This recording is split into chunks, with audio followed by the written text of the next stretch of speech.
This episode of Inside Golf Podcast is brought to you by Inside Sports Network. What's up, everybody? It's your boy, Boston Capital, Twiddle Steve on the Hold the Green podcast. All right, we are live. Tap in, birdie. All right, Carson Young is here. I bet Ludwig at 28. Let's go. I bet You him did at, too? I bet him at 25. Low sevens. I think there's some guys in here we like. Harris English at 7,300. I love Brian Harmon at 3.5% this week.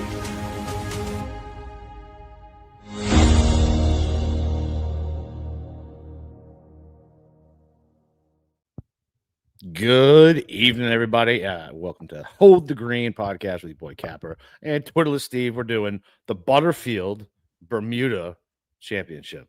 Steve, how we doing, bud? Doing good. Nice way to handle the cold open at the beginning there for anybody who is only listening on podcast form. Capper just immediately came in. No, that was not an error by our producer. No, we got our hand caught in the cookie jar. And somehow you need to work in live from New York. It's Saturday night, though, like the cold opens on that show. Oh, I could start. I could definitely start to. It's crazy. So I've heard like other podcasts that I listen to complain about it, and like it's just that they're starting to run AI and they're like picking up everybody, and it's crazy. It's like, first of all, like Otis Redding, like we love Otis Redding, right? Like I love Otis Redding. Like a bunch of our audience might have just got exposed to Otis Redding who wouldn't have been exposed to Otis Redding. Like, I don't know. It's not like we're playing a full fucking song. You know what I mean? I don't know. It's fucking crazy. I don't know. I mean, we could try and just recreate it. Like, I mean, the ending riff was just whistling. So we could just start doing that. Maybe, you know what? Maybe we should do like karaoke at the beginning. Maybe you and I just take turns singing a song. Yeah. And there you go. So, but no, we, tonight, so we're going to talk about the Butterfield Bermuda Championship. Honestly, I don't have much takes about the worldwide technologies. I don't really want to talk about it. That was not quite paying ranking, but Garrick Hago. We knew it was going to happen. Yeah, we knew it was going to happen. I mean, tournament favorite Ben Griffin. Went who you picked over JJ Spawn? You talked about him. I did. I mean, everybody at Inside Sports Network, we were all big on Ben Griffin this week. I played Ben Griffin in DFS though. I just didn't have the right combo at all. But there you go. No, it's look, when you pick guys like Garrick Hago or you pick guys like Sammy Valimaki, it's just, you know what you sign up for. So just try and keep confidence that you're close. Maybe the guy you bet on who's been pretty good all week won't decide to hit an iron to a bush, and that's the reason why he lost. So I saw somebody had it. I don't remember who it is. It's somebody. I don't follow too many people, so it's somebody in the golf community. Put the picture up of Higo doing the shush, and they were like, "This is what the bush did to Higo today." Like, yes, yeah, there we go. That shush thing is bad juju, man. I don't know if we can bet this guy anymore. Like that. That's gonna hold around for a while. Yeah. Well, he's on the field this week, so we don't have to go back to him. So that's a saving grace. Something. There you go. I mean, his presence in this field would definitely help things because this is the top of the board. It's laughable. It's bad. Laughable. It's bad. Why don't we just get right to it? I don't really feel like spending an hour 20 on this tournament like we did for the that's only because we hadn't talked for like a week or two. We tend to do that. That's true. But why don't we just get right to it? And look at this spectacular view right here. Beautiful. Yeah, beautiful. Look at this emerald blue ocean in Bermuda. Have you ever been to Bermuda? I have not. I've been to the Caribbean, but not to Bermuda. Yeah, I mean, well, technically, Bermuda is not even in the Caribbean. It's not in the right Caribbean. in the middle of the Northern Atlantic. Yeah, I know. So kind of wild that it just is just a remote island in the middle of fucking nowhere. My parents, I think, did their honeymoon there way back in when was that? Had to be in the 60s, early 70s. Yeah. Mm-hmm. My pictures of my skinny dad and my mom on like a moped. It's funny. All right, well, you know what? Maybe my wife and I can recreate that photo. We're going to go in a couple.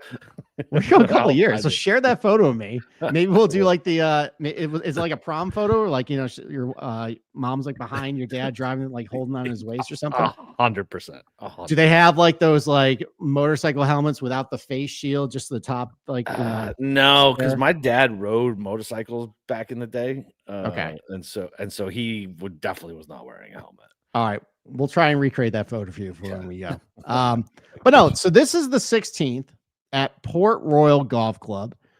Built, I think, in 1969 on a disputed plot of land. It was owned by the Bermuda government. It's actually the site of the second governor of Bermuda, Daniel Tucker, had a mansion there. And I was trying to talk to you about that last night because I found this archaeological article about this place. And I'm like, all right, what is this about this mansion that's buried underneath this golf course? Like there had to been like a murder or something juicy with it. And literally it was a guy for 40 pages breaking down the scientific composition of fucking clay pots. This was the worst article I've ever read. I'm sorry. Well, listen, it was probably more entertaining than the Monday Night Football game I drove to a bar to go watch because ESPN, Disney, and YouTube are all greedy fucks. That is true. That is true. You know what? Thank you, NFL, for being awful as ESPN is no longer on my airwaves during this now the second week of this dispute. But speaking of disputes, though, the owners of the Port Royal Golf Club ended up buying this land from family who owned there. But there was a farmer up on the top of the hill here, I think where my cursor is right here, that didn't want to sell their land. And that was where the routing wanted to go. They ended up redoing the routing just to accommodate this stubborn farmer and then created the Port Royal Golf Club, built by Robert Trent Jones. Remember the famous Jones architecture family. It's, look, it's a beautiful golf course as far as what you want to look at. You got the ocean next door. There's good topography. As far as the actual holes, it's kind of like a lot of RTJs, very simple. Tee to green. There's just not a lot of thrills and frills to it, but I'll show you a couple holes to it. So this is the first hole here, dog leg right, about 438 yards. It's about 280 yards. These bunkers down here. This is actually placed pretty significantly downhill. So you don't want to hit driver. Otherwise you would carry the fairway here. You might try and see some guys potentially if you got downwind, maybe try and cut the corner here, but you bring the water into play. Mm-hmm. And then you go right back uphill for the par 5 second. This plays about 75 feet uphill, kind of similar to what we saw last week at El Cardinal. Some big elevation changes. You see the greens well above the fairway here. So even though it plays 567 because it's 75 feet above you, from tee to green, it's probably going to be pretty hard to hit the green, unless you have a pretty significant tailwind. Yeah. But yeah, I mean, that's really kind of all you're looking for with this golf course. There's not really a lot that's very interesting about some of these holes. It's your typical resort course, island golf course, per se. I mean, this is a cool hole though. This is the 8th hole, plays out to the ocean. There's another, the 6th. It's very similar to the 16th that we saw in the cover photo. That's the one thing about Port Royal. There's a lot of longer par 3s. I think 3 of the par 3s play over 200 yards. This is an example of it. And we'll talk about the weather because that is the prevailing theme for this week that I think we're all focused on. Literally going to ask you about it. Yep. So the prevailing wind, you're hitting a 213-yard shot into the wind. Usually it's all coming off the ocean. That's a pretty difficult shot. It is assisted a little bit by the downhill, but playing into the wind with a long iron, it's never easy.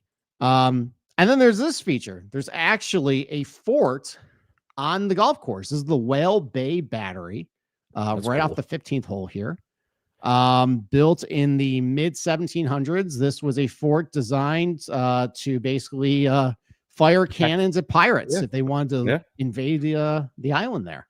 Who ran Bermuda in the 1700s? Which it was England or France? Oh, Spain, England. I guess it could be Spain. Yeah, England's owned this for quite a while, and they still do. It's a territory of Great Britain. Limey, fucking oppressing fucks. They are. Okay. So here's the fact sheet from this is last year's what's the fact dog's sheet. name on this one? What's that? What's the dog's name on this one? The dog's name on this one is Kahane. Kahane. Ooh, Where'd you go, by the way? Oh, why'd you take us off? Oh, what did I do? I don't know. Do we have a ghost? I tried to blow up. I tried to blow up the page. I just clicked on it. It must have changed the screen. Oh, so it was you. Okay. Yeah, well, you should take away any type of button controls that I have other than volume. Yeah, I mean, considering you thought your camera was broken, it turned out there was a little slot. I didn't know there was why is there a slide over the camera? What the fuck is the point of that? Just don't turn the camera on. Okay. Well, You know what I okay, mean? What's the point? well, anyways, so Robert Trent Jones Senior Design, 1971, renovated by Robert Rulewich, 2008. Probably butchered that name.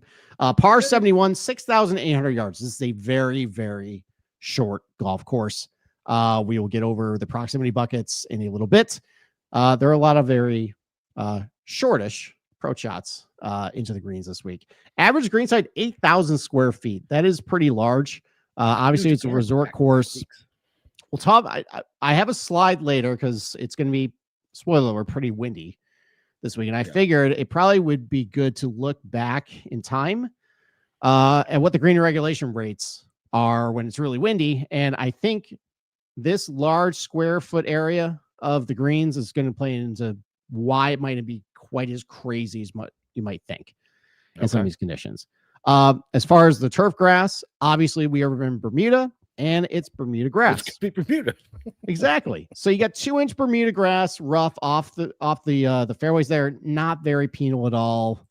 You got Bermuda fairways and then Tiff Eagle greens. So, obviously there's a lot of varieties of Bermuda. You got Champion, you got Tiff Way, Tiff Eagle. That's more grainy. It's a more grainier version of Bermuda. You see it at places like PGA National, East Lake converted to Tiff Eagle, Bay Hill is Tiff Eagle, Kapalua, Tiff Eagle, rest in peace. Probably never seen that again, unfortunately. There's several that are Tiff Eagle. You do want to be careful though, because there's places like Harbortown and Innisbrook that are Tiff Eagle, but they're overseeded. So be a little, and sometimes they're in transition. Sometimes they're more overseed at a certain time of year. Sometimes they're more Bermuda, depending when they play it. If it's a little warmer, those are a little tricky to look at those putting stats there. When I just look at Bermuda, I exclude all the overseed stuff. I don't even want to deal with it. There's enough of a sample size to know at that point. Gotcha. So, all right. The weather. Well, first off, I am really hoping the books are asleep. We got round scores, baby. Exactly. I have a feeling they will be based on some birdie or better numbers I've seen. Now, the problem is, though, I did not see round scores offered at most books last week. So I don't know if they're taking a break. 365 didn't even offer them. That's the one. That's the one. I don't have 365. So okay, so that's the one that's the only. Wait, I guess FanDuel did it. Did FanDuel do it? FanDuel did not do it last week. I think DK does though. But DK's pricing has been atrocious. It's usually atrocious. Yeah. But it's normally 5 to 10 cents worse than other books. Like unless the line is off or I just kind of want to like spread my exposure across all the books. Yeah. I usually don't do DK because the pricing just isn't as good. ESPN Bet before it went defunct or whatever the hell it's doing now was always fucking like the worst. Yeah. 20 cent, 25 cent juice. Oh, it's terrible. Whatever. I got my bonus and pulled my cash out. Yeah. Well, so Thursday morning, though, this is the super forecast here. And it looks like, at least with this, guys are going off around 7 a.m. and it's 30 to 45 mile per hour winds. Like untenable conditions at that point. Terrible. Now, the thing is about Bermuda is, and like kind of like links courses too, is, like if you get a 20 mile per hour wind on the coast, that can be pretty significant, but these courses are also designed to handle some of the winds, mostly with the green speeds. So if I actually go back a slide here, these greens are cut pretty long, 0.125 inches. Most greens, like you'll see it like 0.1 inches. So these are going to run very slow greens here. And it's to accommodate the winds. Yeah. So, and once you get to like 15, 20 mile per hour winds, like it can be kind of a nuisance, but you got to remember there's a lot of short irons. So there's not as much opportunity to have a very wide dispersion on your shots. A lot of these guys can flight their ball low with their wedges as well. They hit them a lot lower actually than what we would think they would hit their wedges. And the greens are a lot slower and they're big. So really you want to look at like when it gets like really difficult conditions, if it gets like this, or even like 25 to 30. Yeah, Saturday looks fun. Yes. So like a Saturday, like that looks pretty rough for everybody. And then like obviously going off very early on Thursday. But like a Friday, like 20 mile per hour winds is not great. I don't think it's going to be impossible though. Like you see sometimes at other places where, you get a 20-mile-per-hour wind, but there's a lot of shots over 175. There's a lot of opportunity for balls just go wherever at that point. Yeah. I don't think it's not usually quite as bad as what you might think. And I'll go through some of the year by year scoring where you can see like when we got like 34, 45 mile per hour winds or 30 mile per hour winds. So, but overall though, I would probably expect at least like Saturday, definitely playing over par. Friday, Sunday, maybe playing a little under par. Thursday is kind of a split. I mean, if it gets really calm conditions in the afternoon, you might get some guys have a huge advantage. Yeah. I've also seen forecasts though where it's 35 mile per hour winds pretty much all day, and no one has an edge. Yeah. So, and it's also by the coast, and the weather. I was gonna say it could just switch, and it's just like I was bitching to you last night about the wind. Like I'm just so close to the fucking beach that it's just constantly fucking windy, and it's like fucking cold. Yeah, I mean, at least it's a little predictable because you can see the cold fronts like coming off of North America at least and hitting it, or you see like the low pressure systems like they're still kind of spinning around it. Like we're still technically in hurricane season. Yeah. So you will see some like low pressure systems still kind of spin up. So it is still a little more predictable than like Scotland weather. Yeah. But it's still by the coast and can be kind of unpredictable. So let's go year by year and through the scoring averages. And it's all over the place.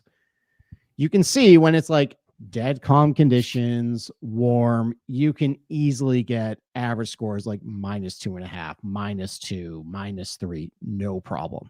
Yep. Like again, this is a very short course with big greens, a lot of wedges. And this is also really low scoring for very weak fields too. So keep that in mind too. Like if you got like a typical elevated event type field at this place, it's probably like -3.5, -3 3/4, probably. Yeah. Yeah. So, but when you get, probably like 25 mile per hour winds, you see the scoring kind of dip a little bit. And then when you have some really crazy years, when you get some wind and rain, like for example, final round 2021, the year Lucas Herbert won, where you won big, sir. I did. You get a over par average score. Round one also was pretty bad that year. Last year's round 4 played about 3/4 of a stroke over par. There's even a round that we get to in a little bit that played like close to +2, probably like 40. That's probably like 40 mile per hour winds. God. So what I like looking at, especially when we don't have the shot link data, I like looking at what the green and regulation rate was relative to the scoring. And you can obviously see like a correlated trend. Lower scoring, higher green and regulation rate. That's not rocket science. So typically in ideal conditions, you're getting probably like high 60s to like mid 70s or like high 70s for green and regulation rates. That's pretty good. When you start getting more challenging conditions where it's a little windier, you start to see the green and regulation rate dip to about mid to low 60s. Like, for example, opening round last year in 2024, opening round, like it played a stroke under par, but it's still about half of what it could be. 63% green and regulation rate. You got a couple down here. Like this played a little under par in 2022, the final round, 63%. Played over par in 2021, another 63%. But then you see these years where it plays like significantly over par, like +1.7, 59% green and regulation rate, +2.65 in round 2, 53%. So these years, like that's probably telling me that's the 35 to 40 mile per hour. Like at this point, when you start seeing stuff, close to under par, between like even par to 1 under par, that's probably like what you would see like a 25 mile per hour wind, maybe some rain a little bit, like not great conditions, but also not impossible. And then obviously like the really good scoring ones where you have a huge green and regulation rate. It doesn't look like we're going to get that this week. Okay. So we're probably going to be hanging, probably close to par, maybe creeping a little bit, maybe a little bit under one shot under par, like maybe on like Sunday, if the conditions aren't that bad. But we'll see. We'll see what happens there. But it probably means that you'll want to wait around the green play a little more because you will see a dip in the green and regulation rate. It's not crazy, Right. but it's probably 1 to 2 more greens you miss around, and 1 to 2 That makes a strokes big can make a difference. difference. Yeah, It does. absolutely. It does in Yeah. golf. So that's something to keep in mind this week. And then this is kind of what happens with scoring in really ideal conditions. Obviously, you can see like everything plays pretty much under par. 8 and 16, those are right by the coast. You're just naturally going to get some windier conditions. You also get some lost ball potential. Yep. Those play over par. 13's 235. So basically, like your longer par threes are really the only challenging holes when it's really easy conditions. When it's moderate conditions, so the first 11 holes or so still pretty manageable. Most holes play under par. You do see a little bit of a spike in scoring on the 8th hole because it's by the coast. Obviously, it's going to be a little windier by the coast. What happens, though, when the wind starts coming off the coast, though, 12 through 18, with the exception of the par 5 17th, it's more exposed to the wind. And that's where you start seeing the more harder conditions. So that might be something to keep in mind because there's split tees this week. And maybe if you want to lie bet a first round leader, if you get somebody that starts on the back, comes through this section right here relatively unscathed, they might be able to take advantage of the front here to make a run. Yeah. So, and then in brutal conditions, this 2022 played plus 1.7. You can see like some of the holes. This is where like you see like the 4th hole that plays uphill. That plays a lot harder now in windier conditions. Obviously, the 8th is still really hard. 12 through 18 basically plays still about the same, either in windy conditions. It just is difficult. It's exposed to the wind. It doesn't really change it a whole lot, though. Basically, what happens, though, if the wind really cranks up, now all your birdie opportunities are basically gone on the front. So that's just how the wind kind of scoring there. I wonder if there's, I mean, once we get a little closer, I wonder if there's an edge in showdown. There might be. So, Yeah. All right. Proximity buckets. So, like I mentioned, this is a 6,800-yard golf course. This is very haphazard guess. I mean, there's a lot of factors that come into play. First of all, there's a lot of elevation changes. There's wind. But for the most part, though, almost half your shots are going to come from under 125 yards. About 70% come from under 150. Just a lot of short par fours. These guys are hitting like fucking 56s in 54s. Yeah, like the length in this golf course it's 3 in 3 of the par threes, and then a couple of the par fives. Otherwise, though, very short par fours for the most part. So that's why you see, a lot of guys are really good with their wedges, do very well here. What also happens too is it generally when it's just a wedge fest, it shrinks the gap between the best players and the worst players. Creates a little more parity. That's why it's hard to see like a good correlation with ball striking. Yeah. Here. Kind of turns into your slapdick wedge and putting contest, essentially. Yep. And where you usually have very low driving accuracy rates because the fairways are narrow, but it's also very short. So you're not really pricing out your Andrew Putnams or Brian Gays or things like that. No. There's not much of a correlation as far as like driving performance coming in. This is the course fit model, and you can see a low correlation in distance and accuracy. So that was one of the things I did this week. I didn't look at all at off the tee stats at all. It don't matter. Usually on my Andy Reid like Denny's menu, I have off the tee stuff. I just hit all those cells. It's a Cheesecake Factory menu. Cheesecake Factory. Yeah. Ignorance is bliss is that point. So, and then otherwise though, I basically just looked at how you do under 150 yards. I did look at how you are around the green because I think that is going to matter, at least in a lot of these windier conditions. Everyone's going to have it. You can't really avoid it. And then how you do like putting on Bermuda, and then how you do like either here or like Pebble Beach or Waialae or even like a place like Silverado or just places where, or like Colonial, for example, like places where driving just isn't as important as other places. And there's very select spots where like think about like your Kevin Kisner. Okay. There's select venues where you would want to take a Kevin Kisner, where driving just doesn't matter as much. And it's more about shorter irons and wedges and putting. If you see guys do well at your Kevin Kisner type golf courses, that was kind of the guys I started to gravitate towards this week. Makes sense. Yep. So, all right. Let's get rid of that.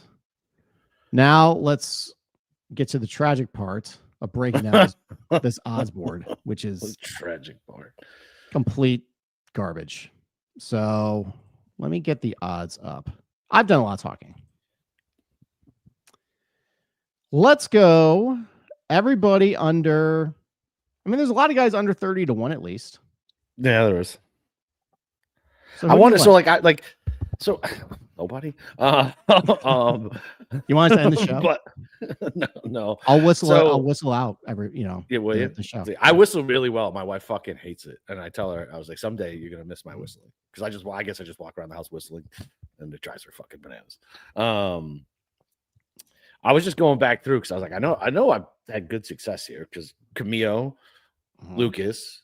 Yeah. I missed Seamus because wasn't there another event going on that we paid attention to when Seamus finally won? No, I don't think so. I don't know. Maybe we just didn't bet it that week. I don't fucking know. And I think I had we did because I had a full card. This is where I started to really hate Will Gordon. This was I think this was the third consecutive tournament where I bet him top 40 and he blew it. He was comfortably inside the top 40 and then would blow it on Sunday. Yeah, you bet Will Gordon.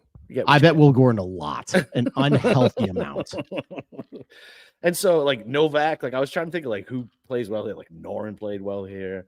Like, yep. I don't know. There really is no rhyme or reason. Like, there's no rhyme or reason to this. No, I mean, for example, I think in 2021 the playoff was Wyndham Clark and Brian Gay, like two polar opposite golfers.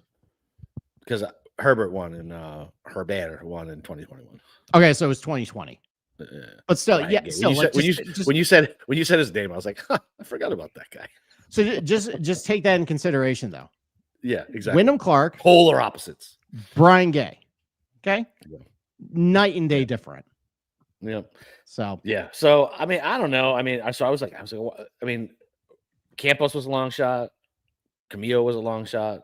Seamus was probably mid to long. Lucas wasn't him yet, mid to long. So no, I feel especially at tournaments like this, I don't want really anybody at the top of the board. And it's not like anybody like jumps out to me who's actually good. Maybe Nico, right? Like playing all right. Yeah, he had a good number. I thought 30 was a good number. I didn't bet it because I didn't start my card there. I started at 40. Yeah, but I thought Nico's number was pretty good this week. So his short game kind of stinks. Although lately it's been good. Yeah. I'm just not a Olsen guy.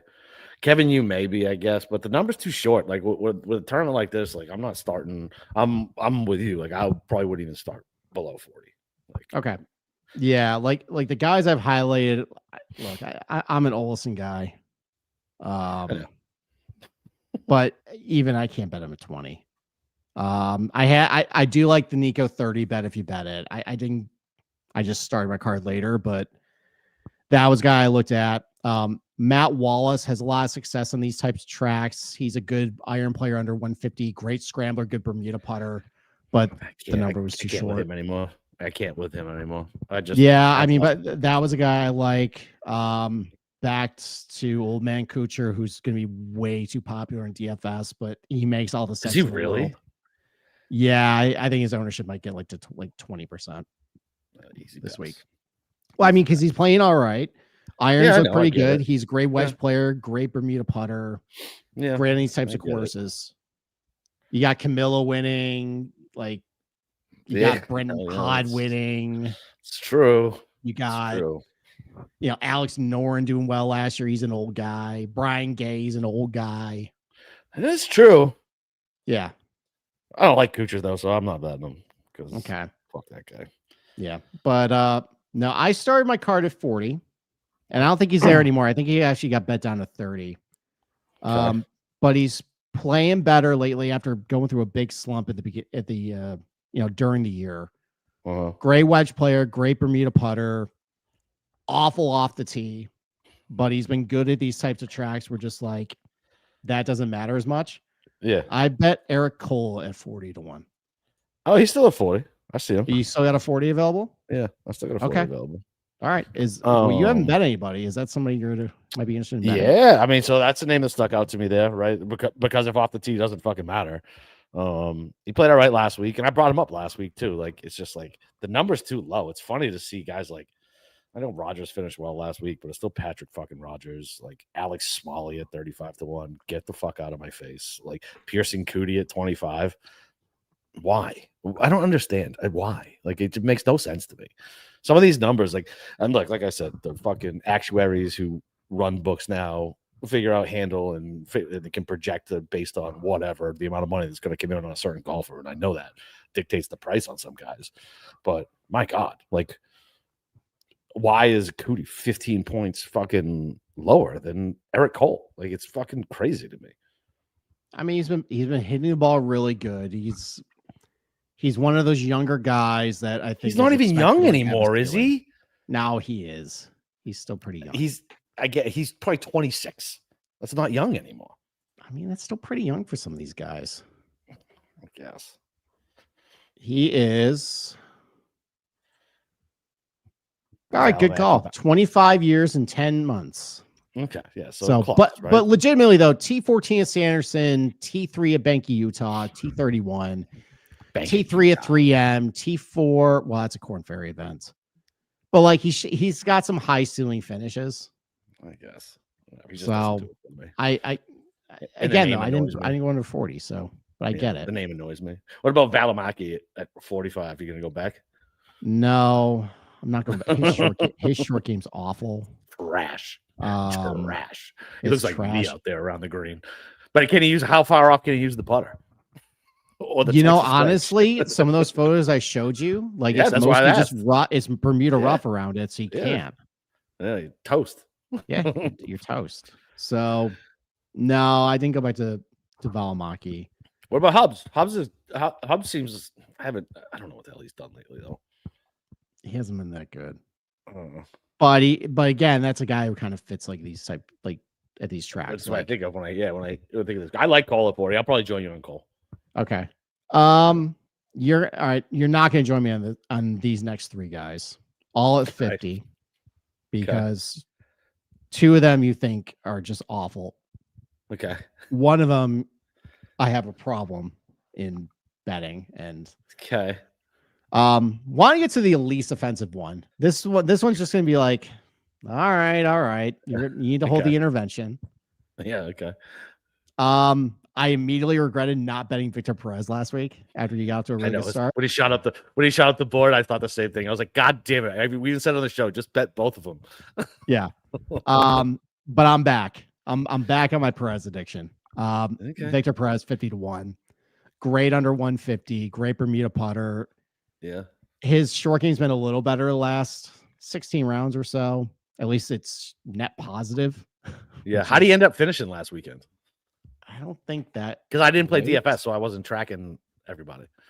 I mean, he was what, close to all right, T21. It's not bad. He didn't blow. He didn't get blown out over the weekend. No, I mean, what even was T21? All right, so Griffin won by minus 29, but T21 was minus 18 last week. So that's not bad. So I went back to him. Okay, I'm fine with that. These next two are gross. God, I have a feeling I know one of them. Go ahead. Who do you think it is? Did you bet Bo Hostler? I did bet Bo Hostler. So gross, dude. So gross. He is legitimately the Geico caveman. He is not good at golf. He is a first round leader bet only, and he legitimately looks like a Neanderthal. He looks even more goofy in person. I couldn't believe how goofy he looked when I fucking saw him in person. I was like, he doesn't look like a real human. All right. So what's concerning is that he's Bo Hostler. That's what's concerning. Well, in a field of really, really bad players, I can only spot, I think, 5 golfers that have been worse with his irons over his last 16 rounds than Bo Hostler. But okay, sounds great. He's not. He's not awful from under 150. Okay. Like, and if it's going to be windier conditions, that might negate some of the stuff a little bit. Yeah. But he's really good around the green. He's a great Bermuda putter. He's been good on some of these coastal tracks like Pebble Beach and some other places where just driving hasn't mattered all that much. Yeah. So I bet Bo Hostler 50. This would make all the sense in the world that this dumpy tournament is finally the one that dumpy Bo Hostler wins. He's never winning. Okay. And then there was Somebody a worse 50 than Hostler. This is worse because I think you think this guy sucks. Oh, is it? There was a 50 on Split Tagala. Oh, okay, fine. And he's playing better. Yeah, and look, I like his pedigree better than anybody else at fucking 50. So like, I'm fine with playing a number like that on a guy like that. Yeah, so like some of the places he's been good at, like he's been good on some of his Bermuda tracks, like he was good at like Sanderson or RSM. I feel like he's pretty good in the wind too. Southwind, so he's actually a pretty good Bermuda putter for being a West Coast guy. Yeah, I feel like he's pretty good in the wind too. Is he? What's he done in the wind? I feel like in my brain he's good in the wind. He was pretty good in some of these windier Masters. The final round at RSM, the one that Adam Svensson won, was really windy. He was good there. Yeah. Yep. He was actually really good. I don't hate that at all. He was actually really good in the 2 windy rounds at Bay Current in Japan a couple weeks ago. So yeah, that's right. I was fucking regretting me talking shit about him because he was playing so fucking well. Yeah, so you know what? I mean, and this is a course where like he's awful with the driver. You can put that away a little bit. Yeah. So 50 on Sit Tagala. I took that. And like he's typically been pretty good at some of these places with shorter approach shots, like Harbor Town and a place like that too. So so those are the bets under 100 to 1 is Cole at 40, Tagala 50, Hostler 50, Perez 50, and then I took 3 just brutal names, 101 or plus. That's fine. I'm gonna dig a little bit into more into this hits, just because I like I said, like you know me, like the same reason I kept throwing fucking good money after bad on Wyndham Clark, like the pedigree with the number was just wrong to me, and I feel like I don't know, I just feel like that's the way I like to bet. Yeah. Plus, he was definitely battling an injury. Hurt. Yeah, absolutely. Yes. And then like the last 3 events, like Baker didn't go great because the final round he sucked, but he was solidly inside the top 10 the whole time. T27 at Banky, Utah, where he hit his irons pretty good. Hit his irons pretty good at Procore. It's getting closer for him. Yeah. And like I said, that number is more than fair in this fucking tournament. Yes, it is at 50 to 1. Like Vince Whaley's like half. Like how stupid are you gonna feel when Sahith boat races these fucking bums, and we're like, oh, we didn't bet him at 50 to 1 when a year and a half ago we were betting him at fucking 20 to 1 at like legit tournaments. Yeah, like you bet Chad Ramey at half the odds. Oh, disgusting. Yeah. So you didn't bet anybody between 50 and 100. So let's go through and see. Yeah. So let's see if there's anybody you like in this range. Grayson Sig can kick fucking rocks. How good's the fishing in Bermuda? It's got to be pretty good. I mean, it's one of those volcanic islands where there's probably pretty steep drop-offs. Yeah. All right, no Carson Young. No Carson Young then. No Carson Young. And I'm not allowed to talk about Sam Ryder. He's brutal around the green. He is bad around the greens. Yeah. Yeah. And I can't, and Sam Ryder is a no-go for me. I'm not allowed to talk about him anymore. What's Lauer been doing, or Suber? Suber I highlighted.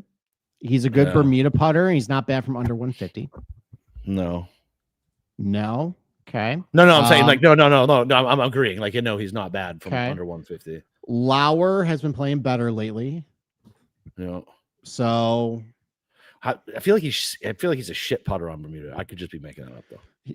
I don't have very good putter stats on him. Yeah. On Bermuda. Okay.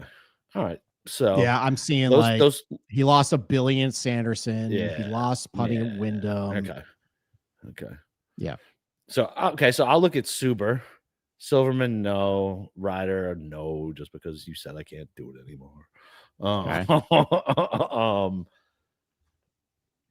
Ben Cole's at 100. Rosner at 100. If you bet Perez, you almost have to bet Rosner just because. No, I'm not betting Rosner. I feel like that's what we're gonna do from now on. But Cole's at 100 is a good number. Okay. I mean, all he does is putt, really, right? No, Yeah, you I know know, what? No, but- he's good. No, I got that wrong. I confused him with some other dummy. No, irons are pretty good. He's a horrible putter. Okay. So Ryo, no. Hardy? Chandler Phillips. I fucking love all right. losing So money so on I him. actually I bet Chandler Phillips. Okay. All right. So I've lost Okay, plenty of so money on him. Why do you like him? He's been crap lately. Yeah. But the stuff he does well, he's really good from under 150. He's good around the green, good Bermuda putter, and he's really good at places with that de-emphasize like driving. Okay. Let me actually pull up like some of the places he's been good at. So like this year, like T13 Detroit Golf Club, that's one where a lot of types of guys like your Chris Kirk's can be in a playoff with Pocket Eater. Yeah. Those types. Or like T15 TBC Craig Ranch. That one, not much can separate you with the driving. Or like T10 at Hamilton Golf and Country Club, T12 at Colonial, T3 at Valspar. Yeah. Like these courses that driver is not the most important thing. Okay. He's been good at these tracks. Okay. So I bet him at 125 to 1. Okay, so he's 110, but I'm sure by other books he's better because I'm looking at DraftKings right now. You going back to your boy Chan Kim, who you talked off last week? No, I'm not going back to Chan Kim. No, that was disappointing. I was so excited for Chan Kim. I know you were. And he was good on Friday. He was good on Friday. Yeah, but he sucked on Thursday. Yeah, starting over par. He probably lost like 8 strokes to the field. Starting over par on Thursday. That wasn't good. No, wasn't great. Man, you got there's some names down here. All right. I have 3 more on the card. All right. Who you got? Just go through. Okay. So technically this is the mid tier, but I got him at 105. Okay. He's not good at golf. He's not good at golf. It's not great for betting him to win a tournament. But the things that Taylor Montgomery are good at doing is he's good with the short irons and he's a good Bermuda putter. Yeah, he's a good putter. Like this fits the bill. He's actually playing. Now the problem is though, I think he was like really chalky in DFS, I think a couple weeks ago, and he was pretty bad. Yeah. That's not so but yeah, so like 2 missed cuts in a row. I'm not a Taylor Montgomery guy, so I'm not a Taylor Montgomery. Who else? But all his problems are off the tee.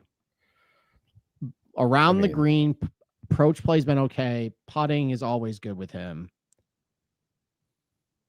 That's something that can work for him. All right, who else? And then 2 old guys.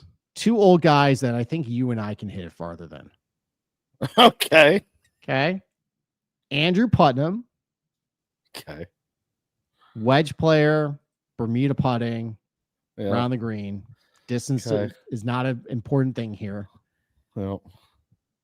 And this is just I'm embarrassed to have this on the card. Come on. But Diet Matt Kuchar this week is Brandt Snedeker. Oh. You're intrigued, aren't you? Or did you not expect that? No, I didn't expect that. That's gross. So Brandt, I get it. I think he played well not too long ago. I don't know. I was like, he's on the fucking first page of the leaderboard. What the hell's happening? What year is it? T9 at Banky, Utah, T19 in Procore. That's the one I was thinking of, the Utah. Yeah. He also had that magic. I completely forgot about this. He finished T7 at Memorial. How did that happen? I blocked that memory. Well, he gained like 8 strokes putting, so that would help. Well, that's how he's going to do anything. But Snedeker's still hitting his irons okay. He's always been good around the green, a great Bermuda putter. Like, he just can't hit it far anymore. But like the pieces of what I think you got to be good at this week, short irons, small ball play. He's a veteran that could win if he's in contention against these idiots. Yeah, that's fair. He's won in bad conditions, like he's won Pebble Didn't he win a fucking FedEx Cup? Yes, he did. Unreal. Yeah. But he's won in bad conditions like Pebble Beach and Torrey Pines. Yeah. So I actually don't. I don't hate he's it. an adult. Yeah, I don't hate it. What'd you get him at? I got him at 145 to 1. It's pretty good. What's his fucking top 10? Top 10 is fucking 8 to 1. I like that. What's his top 20? I don't know. I don't have that screen up. That's probably not a good bet. 4 to 1. Okay. All right. What about my guy? What's the Pink Panther been doing lately? I like that number. Francesco? Yeah. That was another guy. Technically, I could fit him in too. Yeah, I mean, it's fucking 175 to 1. What has he been doing? Distance doesn't matter. Good with wedges. Can putt. He putts good on Bermuda. He doesn't putt well at all anymore. But yeah, that's fair. Yes. Yeah, wasn't the joke about Francesco was he was an awful putter and then he just had a magical run in 2018. That's true, I guess. Yeah, you're confusing. You're confusing with somebody else. Yeah, I just have a soft spot for him. Just because he's short doesn't mean he can putt. Okay, not very nice. I feel attacked. I can't putt either.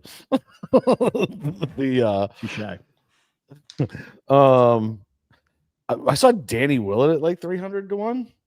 Does he? That I might just throw $10 on that just cause. Why not? I mean, why not? You can. I can. You can. Yeah. I think he won what at Alfred Dunhill. So like bad weather. Yeah, bad weather. Yeah. Yeah, I think that maybe I'll dig a little. What about Mullenix? Oh no, fuck that. I don't want Mullenix. He's fucking no. Couple other guys I looked at down here. Jeremy Paul.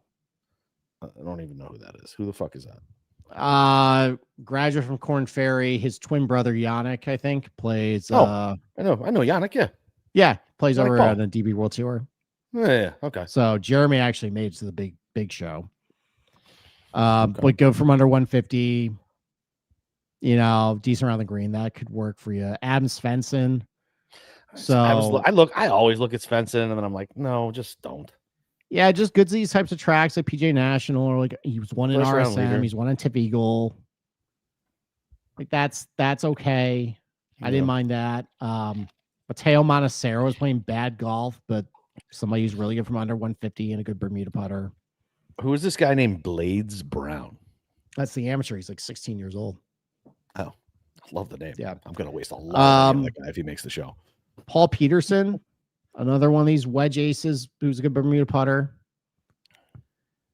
You could fit that. He's like, you can get him at like 150 to 1, I think. Okay. So that's another guy. I might throw Molinari on the CAD. Okay. All right. That's about it though. Okay. Right. Yeah, sounds good. I'll make my final decisions. I'll put a card out in Discord this week. Yeah. I'm gonna start finding you for not doing it. You always say that and then you don't do it. That's fair. Let me just here so I don't get fined. All right. Fuck, man. All right. So tomorrow we're gonna skip the NFL show. Maybe I'll do one with Josh. I don't know. We'll see how I feel. Yeah, whatever. I got we get too much shit going on. Personal day job. So fortunately, I need to attend to that tomorrow night. Yeah. Patriots are 8-2. We're gonna go to the Super Bowl, so that's pretty awesome. Okay, I'm glad I'm not on that show tomorrow night. Then listen to that. So just in case we don't do a show, I will say take the points with the Jets. Though it's a short week, divisional game Thursday night. Like that's too many points. Like anything can happen. Football's fucking goofy. Thursday nights are goofy. That's too many points. It just is. It's too many points. Okay, you're trying to protect. You're trying to hedge there a little bit. No, not. I think we're gonna win. I just don't think we're gonna cover. Okay, we win by 10. We still don't fucking cover. You know what I mean? Like, all right. Okay. Yeah. Like, weird things happen. I don't know. We'll see. It's just too many points. I think it's already like 13.5. That's way too many. Yeah, I liked it better. I liked it better. It was 10.5 than 13.5. Thank you. I was gonna say, like, when we talked the other night, we were like, why is it at 10.5? Like, we were suspicious. And then it was 13. Yeah. So okay. Yeah. Well, and then you have Russell Wilson starting, so yeah, that doesn't that negates the dead cat bounce. from the new No, coach? so actually, I got a wedding to go to on Saturday night. So, and then Sunday we got to do some with the kids. And honestly, I don't really care if I watch the Giants. Like, I'm not watching Russell Wilson. There's no point. So, Okay. yeah, I'm just glad. Well, we fired Dayball. Now, yeah, man. keeping I was Joe so happy to see Shane. Yeah, that's so stupid. Maybe that's a conversation for next week. But Yeah, I'm we not can a talk big. about that I'm next not a week. big fan of that. No, he fucking stinks. He should have went with him the He same does day. stink. Like, it makes no sense for him to stick around. But yeah, we can talk about that next week. I'll let Josh I'll let Josh let everyone know if we're gonna do a show tomorrow night. If not, we'll be back next week. What do we have next week? We have the RSM. Oh, okay. I like the RSM. I like the RSM too. Yeah, I like the RSM. Okay, so we'll do the RSM, and then football where the Patriots will be 9-2 on our way to crush all Buffalo Bills hearts because their window is now officially shut. We'll see everybody next week. Bye.